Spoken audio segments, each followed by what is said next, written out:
যেই সমাজের তরুণরা জেগে উঠে সেই সমাজকে আল্লাহ বদলায় দেন। 24-এর 5 আগস্ট স্যালুট যুবকরা, তোমাদেরকে তোমাদের জীবন বাজি রাখা লড়াইয়ের কারণে আল্লাহ আমাদেরকে আপাতত মুক্ত করে দিয়েছেন। চিরমুক্তির জন্য এবার জেগে উঠো, এবার শপথ নাও, আমরা বাংলাদেশকে কোরআনের আলোকে গড়ব ইনশাআল্লাহ। আসুন এমন জীবন গঠন করি যেই জীবন সর্বাবস্থায় আমার জন্য সম্মানের হয়, ফাঁসির রশিতে ঝুললেও যেন সম্মানের হয়, ফাঁসির পাতাটনের উপর দাঁড়ালেও যেন সম্মানের হয়, আবু সাইদের মতো বুক পেতে গুলি নিলে সেটাও যেন আনন্দের হয়। এমন জীবনই রাজনীতিবিদের জীবন হওয়া উচিত। প্রিয় সম্মানিত ভাইরা, এই 24-এর পট পরিবর্তনে লক্ষ্মীপুর একদিন আগে স্বাধীন হয়েছে। লক্ষ্মীপুরবাসীকে মোবারকবাদ।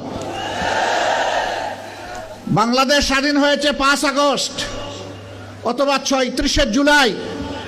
আপনারা আল্লাহর পক্ষ থেকে স্বাধীনতা পেয়েছেন 4 আগস্ট, কিন্তু বিনামূল্যে নয়, অতি উঁচু মূল্যে।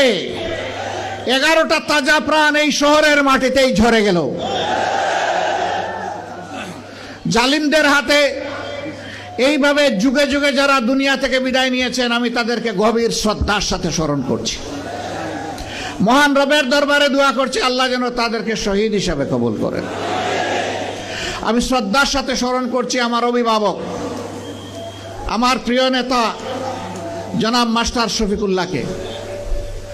আমি স্মরণ করছি আমার সিনিয়র সহকর্মী জনাব অ্যাডভোকেট আবুল কাশেমকে।